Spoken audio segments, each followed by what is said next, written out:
Hello everyone, my name's Anthony Gallegos. I'm here with Mitchell Dyer. Mitchell Dyer. And we're talking about the PC version of Dead Space 3. That's what we're playing. That's why you can see that little mouse cursor bouncing around. I'm playing the menus. I Look know at this thing on the wall.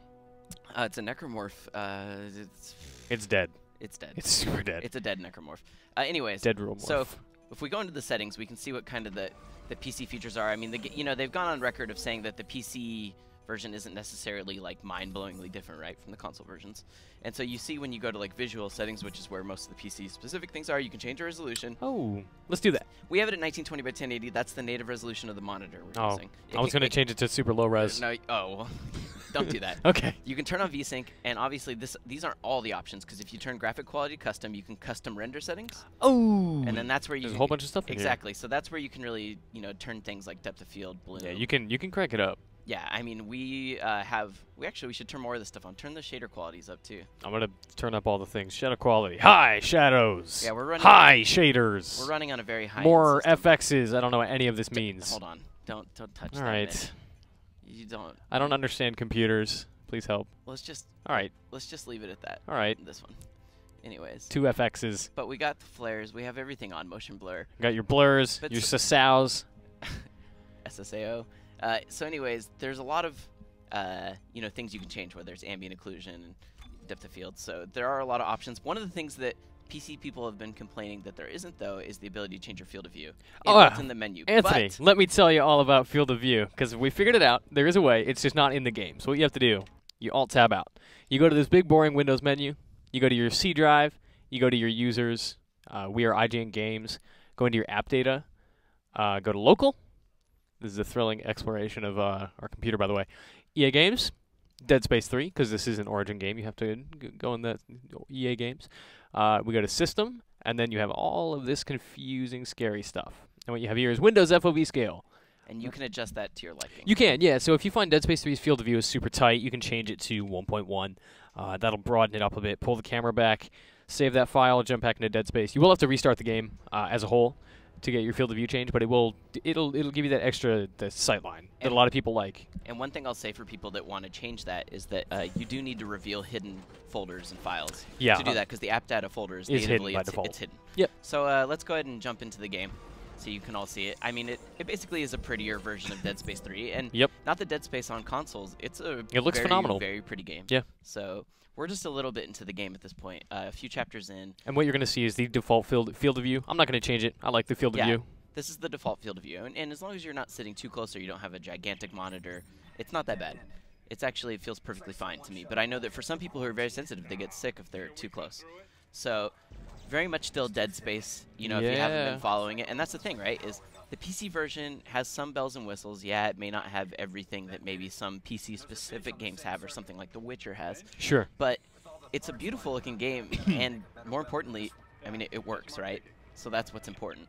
And it works with the mouse and keyboard or with a controller. Which I have now switched to. Yeah. Because I forget all the PC controls. Yeah, I mean, Mitch and I have been playing it on console a little bit, but it feels great on PC, too. And actually, the nice thing Dead Space always has. PC is that, with mouse controls, it makes the dismembering and all that really precise. Oh, God, scary sounds. So that's the thing, we're going to kind of switch gears a little bit. We've talked about the PC-specific features. Now we're just going to talk a little bit more about just Dead Space 3 in general. I mean, we could hear the crackling sound of something. The sound design in this game. It's haunting. It's always been great. And a lot of people try and tell me Dead Space is not a horror game. Especially now that it's, like, super action-oriented.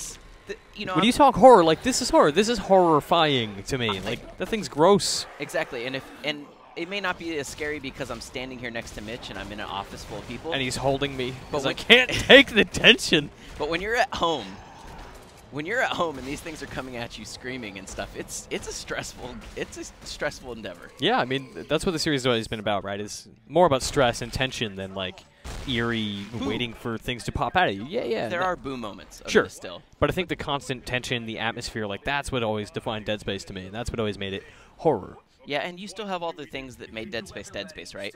You've already seen him. Sorry, there's a little bit of story going on. Yeah, shut up, Isaac. So there's you still have kinesis.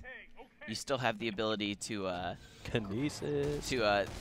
I can't kinesis anything. I'm trying to blast his arm off. If you blast an arm off, you can still. Oh my God. So he used stasis to slow him, just like you could in the other games. Combat roll, which is new. And then if he wants, he can suck off the arm with the kinesis and then throw it, or there's objects in the environment you can throw around. Without spoiling too much of the story, you know, this game obviously takes place after the events of Dead Space 2, so Isaac is a much more battle-hardened. You know, he's tough. He knows. Yeah, I mean, he knows how to use weapons now. Exactly. That's the thing, right? He's not. He's still the guy that screams like a madman. When he stomps on things. Yeah. Can you do a little bit of stomping for us?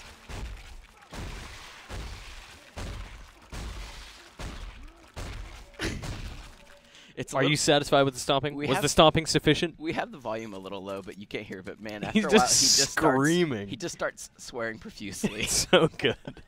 It's my favorite Dead Space feature is Profane Isaac. But yeah, all the things that kind of established the franchise, right? They're still here. Obviously, the stasis meter is still right there on your back, if you're familiar with that. Your rig, which is your health system, still tells you how much health you have by that blue bar on your back.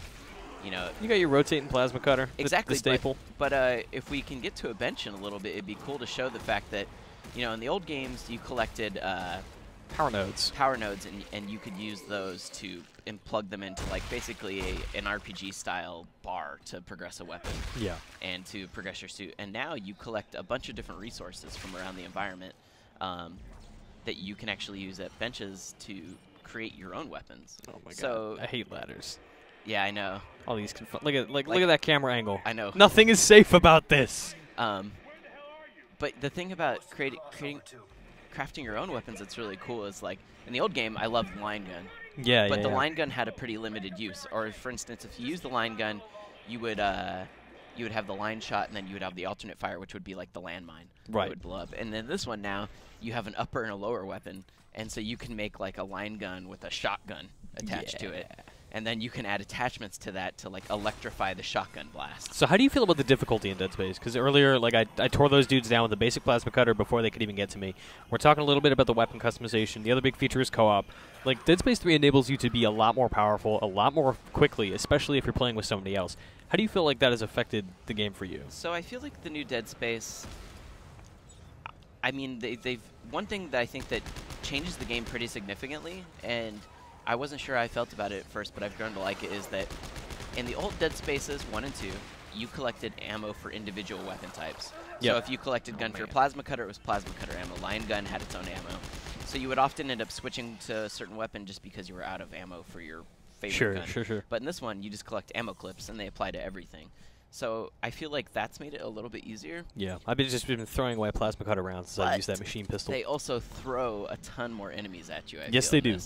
How do you feel about that, though? Because, I mean, I've heard a lot of people complain that it's a little bit too much, like, horde mode, wave-based kind of stuff, but I like it. I mean, the combat's one of the funnest parts. So good. It's one of the best parts about this game, right? Like, the dismembering thing, it's been 3 games, several years now that we've been doing this, and it is still fun to, like, shoot off a guy's arm, kinesis the body part, sling him back to it, and pin him to the wall.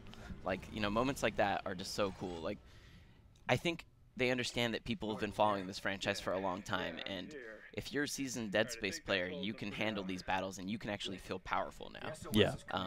That being said, if normal is too easy for you, you don't like it, you are welcome to bump it to hard. Though, as Mitch found out, the jump between normal and hard is fairly significant. Yeah, especially even with 2 people, we were getting stomped playing this game co-op on hard.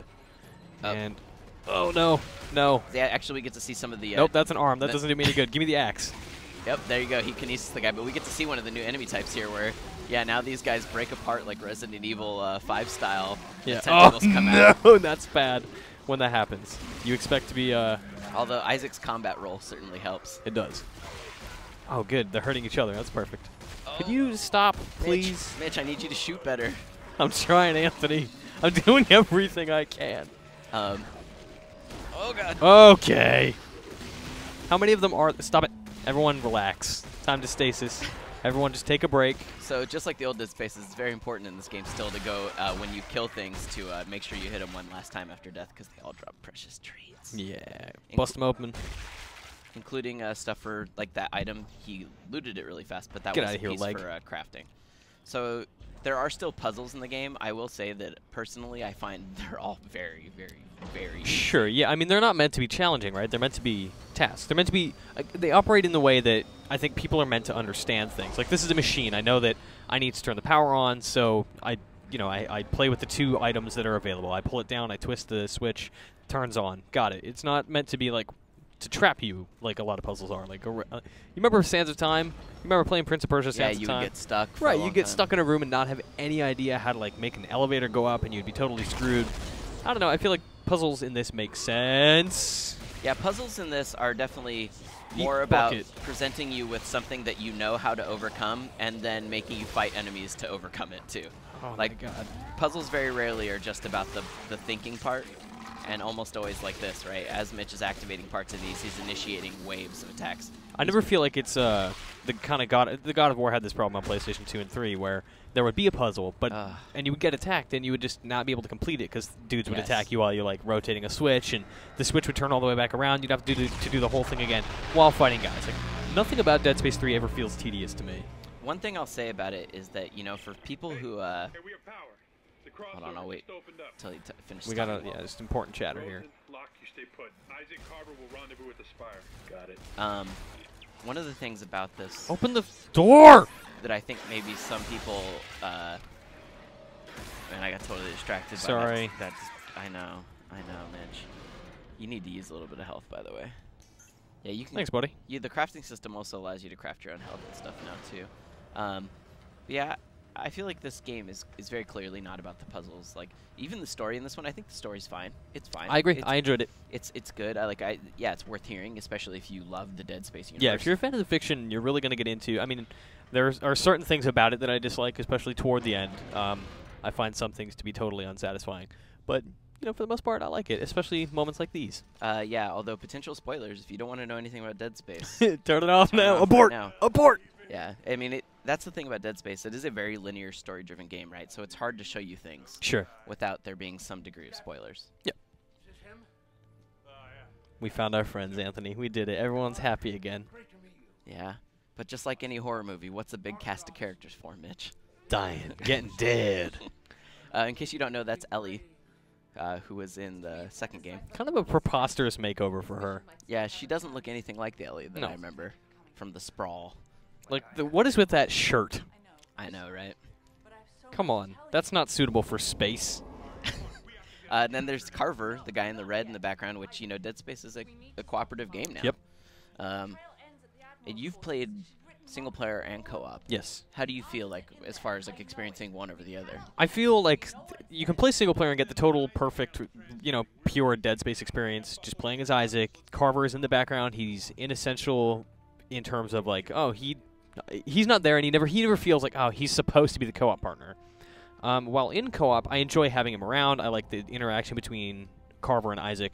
But what I end up not liking is the moments where Carver isn't really acknowledged in certain story moments. There are times where Carver should absolutely... It's very clearly designed for single player. Yeah, Carver stays silent during an important moment when he should probably be screaming at somebody. Sure. Also, it is worth playing co-op, though, if not for your first time through, then for a second, because there are certain things that you cannot do without Carver. Yeah, that are so cool. There are certain missions that do a lot of really interesting things with the dementia and psychoses of, you know, the effects of the markers on these characters. And they do really interesting things with Carver seeing things that Isaac doesn't necessarily see. So let's show off this bench. Okay.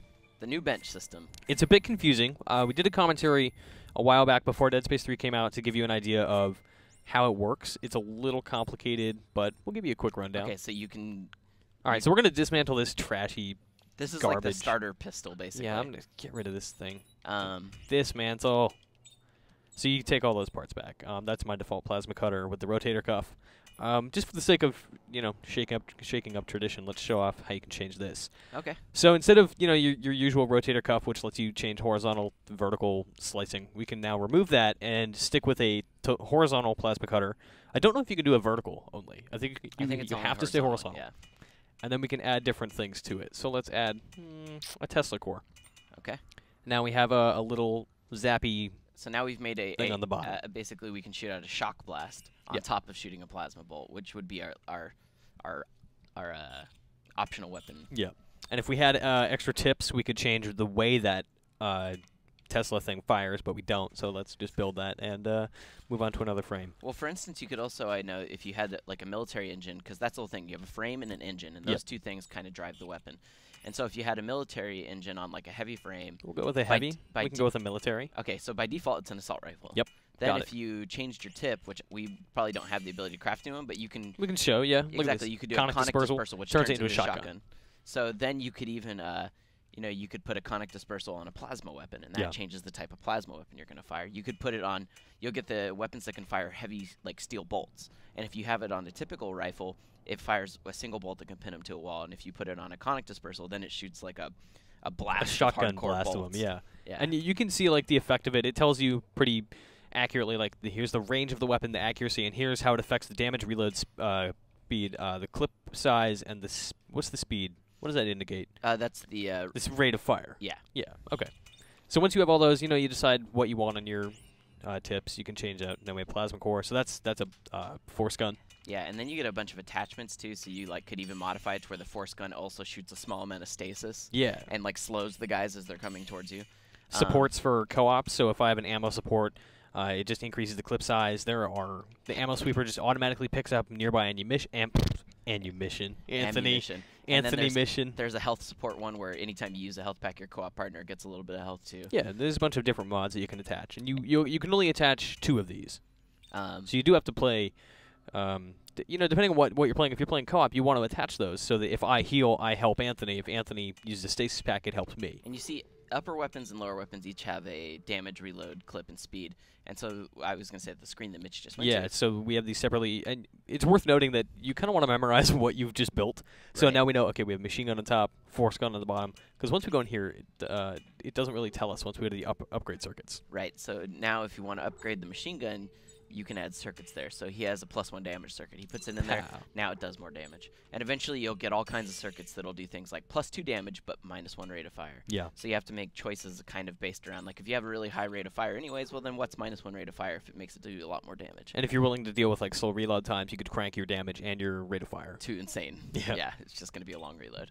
But yeah, that sort of level of customization is really cool. Yeah, and there's a great feedback loop in that because you're always getting these new items and objects for collecting that you can later use to construct weapons. Not only just frames and engines, but just pieces like the tungsten we were picking up earlier, the little circuit boards.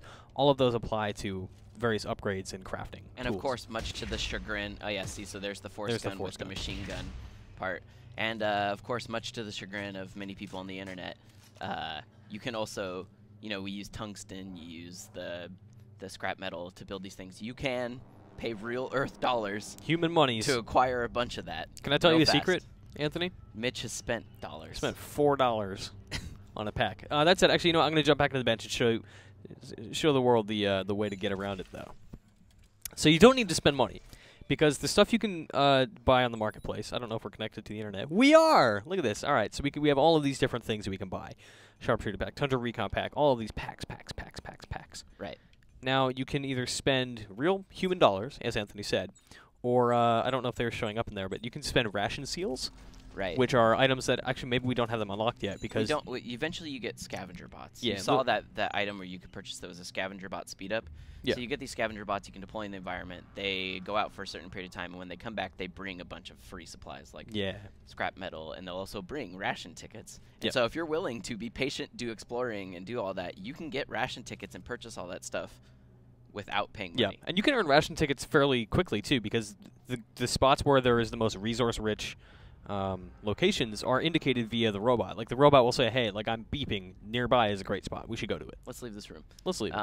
We've seen it. I was doing a tour while we were talking. But I can only show so much. But, yeah, so, I mean, that's the thing, is that it does use typical free-to-play sort of style with that. Or mobile. It's mobile-oriented, too. But it is totally optional. Yeah. That's the thing. I don't quite get the outrage to me because it is very much optional. You do not have to do it. I went through the game just fine, never spent a dime, doing just fine. Yep. I've never even felt pressure to because I've always had more circuits, more engines, more cores, all those things than I could ever do with. Totally. And you can apply a lot of the loot you find not just to weapons but to your rig. Like you can upgrade your armor, your stasis, your air, your health packs, or the amount of stasis blasts you can send. Yeah. All that stuff. And like I said, there's gross noises happening right now. I've done all of that without ever having to worry. So, but we don't want to spoil too much of what's going to happen here in Dead Space. So I guess we should probably wrap it up. But obviously, you fight more than just little monsters. So that's kind of a look at the PC version of Dead Space 3. It's out now. Got a 7.8 from IGN. And I think it's a pretty cool game. Whether I agree. Whether you play it on PC or console, it really doesn't matter, you know. And you can change this field of view if that's something that really bothers you. Hopefully you learned something and you got a little bit of a lesson on how to do that. And I don't know, go out there and enjoy Dead Space. Yeah. For a lot more in Dead Space, where should they go, Mitch? Dead Space. IGN.